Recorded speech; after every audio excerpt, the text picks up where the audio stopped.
Kanalıma hoş geldiniz. Bugün sizlere orkidelerin birden çok çiçek dalı çıkarabilmesi için neler yapmamız gerektiğinden bahsedeceğim. Orkidelerin özellikle yazın biraz daha gelişimi yavaşlamaktadır. Bunun nedeni ise havaların çok sıcak olmasından kaynaklanıyor. Yazın orkide bakımında özellikle dikkat etmemiz gereken bazı püf noktalar var. Orkideler yılda 2 kere çiçek dalı çıkarır. İlkbahar ve sonbahar aylarında. Ama eğer sizler iyi bir bakım ile orkidelerinizi kontrol ederseniz orkideleriniz yazında çiçek dalı çıkarabilir. Özellikle yazın orkidelerin çiçek dalı çıkarabilmesi için ve orkidelerinizin bol bol çiçek açabilmesi için en önemli püf nokta orkidelerdeki nem dengesini sağlamak. Orkidelerde nem dengesini sağlamak için yapılması gereken birkaç püf nokta var. Şimdi sizlere onlardan da bahsedeceğim. İlk olarak orkidelerde nem oranı yaklaşık olarak %50 ya da %70 oranında olması gerekiyor. Özellikle yazın gündüzleri hava çok sıcak olduğu için aşırı sıcaklıklardan dolayı orkidelerde nem kaybı olur ve bu da orkide tomurcuklarında sararmalar, dökülmeler ve kurumalara sebep olabilir. Bunun için yapmanız gereken güzel bir yöntemden sizlere bahsedeceğim. Hemen göstermek istiyorum. Birinci yöntem orkidelerde dış saksı kullanmak. Yazın özellikle orkidelerde dış saksı kullanmak çok önemli. Orkidenin nem kaybetmesini önler.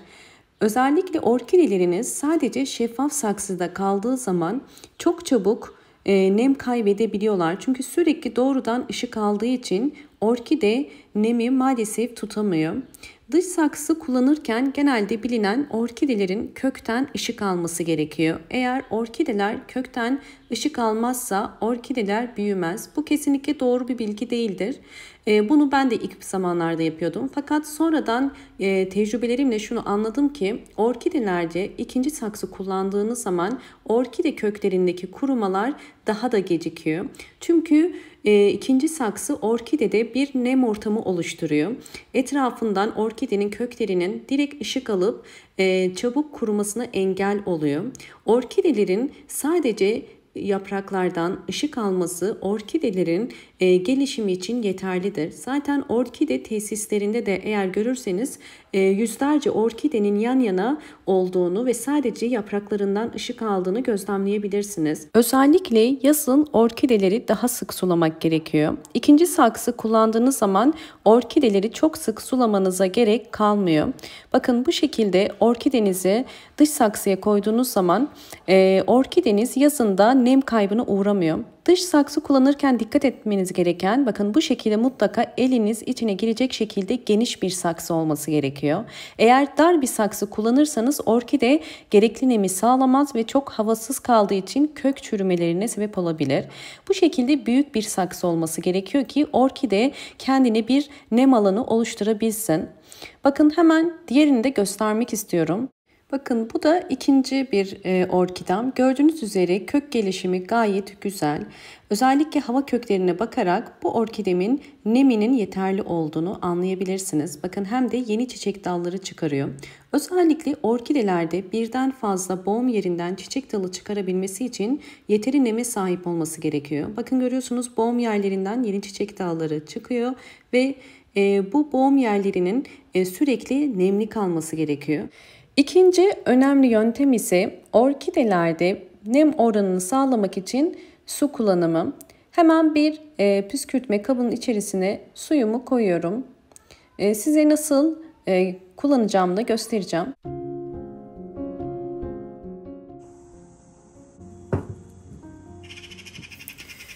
Bu yöntemi denemeden önce yine dikkat etmeniz gereken bir nokta var. Eğer ilkbahar ayında orkidelerinizin çiçekleri solmadıysa ve budama yapmadıysanız yaz ayında eğer böyle bir solma varsa mutlaka yine budama yapmalısınız. Gördüğünüz üzere orkidenin çiçekleri canlı gözüküyor birkaç tanesi fakat uçtan bir uzama yok ve çiçekler yavaş yavaş solmaya başlamış. Böyle bir durumda hemen dalı budamalısınız. Budama yaparken boş boğumları sadece kesiyoruz. Yani çiçek çıkan eski boğumları kesmiş oluyoruz. Gördüğünüz üzere bu dalı kestik ve bu yöntem ile orkidenin boğum yerinden daha hızlı çiçek dalı çıkarmasını sağlayacağız. Bakın gördüğünüz üzere hemen alttaki boğumda zaten küçük bir çiçek dalı çıkmaya başlamış bile. Özellikle yazın orkidelerinizi direkt pencere kenarına koyarsanız yaprakları bu şekilde sararır. Bu sararma bir hastalıktan dolayı değildir. Aşırı ışık almasından kaynaklanır. Bakın kökleri gördüğünüz üzere sağlıklı. Böyle bir durumda yapmanız gereken tek şey orkidenizi direkt güneş almayan bir yere konumlandırın. Yani perde arkasından orkidenizi konumlandırmanız gerekiyor. Zaman ile yeni yapraklar çıkaracaktır. Bu sararan yapraklara bir şey yapmanıza gerek yok. Budadığım dalın uç kısmına toz tarçın süreceğim. Bu işlemi yapmak zorunda değilsiniz. Bu işlemi yapmasanız da orkide boğum yerinden çiçek dalı çıkarır. Fakat ben uç kısmının daha hızlı kuruması için bu işlemi yapıyorum. Bakın bu yaprakta ise gördüğünüz üzere en altta sararma var. Bu sadece yaşlandığı için böyle bir sararma olmuştur. Yani yeni yapraklar çıkardıkça orkide en alt yapraklar sararabilir. Bu çok normaldir. Bu bir güneş yanığı değildir. O yüzden bu tarz yaşlı yaprakları en altta ise kesiyoruz. Bakın gövde kısmında gördüğünüz üzere herhangi bir siyahlık yok. Yani bir mantar hastalığı değildir. Bu orkidenizin gelişiminin iyi olduğunu gösterir ve aynı zamanda dalı da yine buduyoruz. Daha doğrusu kökten kesiyoruz. Çünkü yeni bir dal çıkarıyor. Yani orkidelerinizde bu durum varsa endişelenmeyin. Bakın orkidelerde özellikle boğum yerlerinden çiçek dalı çıkarmak için mutlaka boğum yerlerinin sürekli nemli kalması gerekiyor. Eğer orkidenin boğum yerlerini düzenli olarak su sıkarsak bu yerlerden bakın gördüğünüz üzere zaten kabarmalar başlamış. Bu yerlerden yeni çiçek dalları çıkabiliyor ve böylelikle bir çiçek dalından birçok çiçek dalı çıkarabilme imkanına sahip oluyoruz. Bakın bu şekilde orkidenin boğum yerlerinin hepsini sıkıyorum. Çok fazla sıkmanıza gerek yok. Buradaki amaç sadece boğum yerlerini yumuşatarak buraların nem oranını sağlayıp bu bölgelerden çiçek dalı çıkarımını kolaylaştırmak. Bakın bu şekilde gördüğünüz üzere sıktım. Hemen sizlere bakın bu orkidemin de çiçek dalını göstermek istiyorum.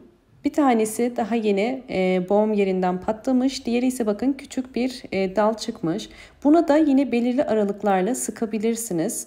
Çünkü bazen çiçek dalı patladıktan sonra da maalesef kuruyabiliyor. Bunun nedeni ise nemsiz kalmasından. O yüzden nem oranına mutlaka dikkat etmek gerekiyor ve böyle belirli aralıklarla sıkarak orkidenizin sürekli nemli kalmasına yardımcı olabilirsiniz. Özellikle budama yaptıktan sonra bu işlemi mutlaka deneyin ve yapraklarını da yazın. Özellikle bakın yine her gün çok fazla abartmadan ve gövde kısmına su girmeyecek şekilde yapraklarına su püskürterek orkidenizin nemli kalmasına yardımcı olabilirsiniz.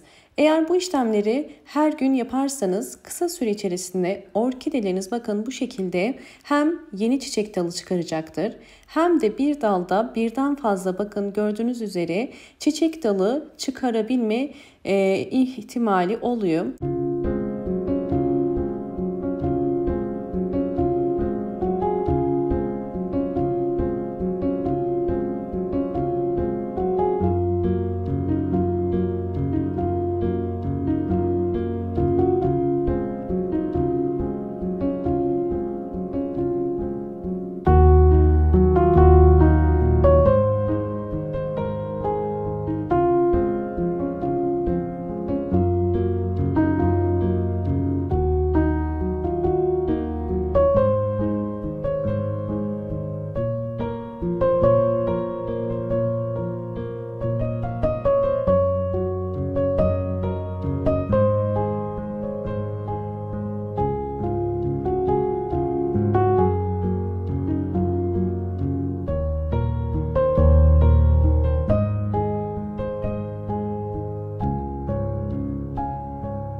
Umarım bu videom sizler için faydalı olmuştur. Videomu buraya kadar izlediyseniz ve beğendiyseniz hemen beğen tuşuna basıp kanalıma da abone değilseniz eğer bana destek olmak için abone olmayı unutmayın.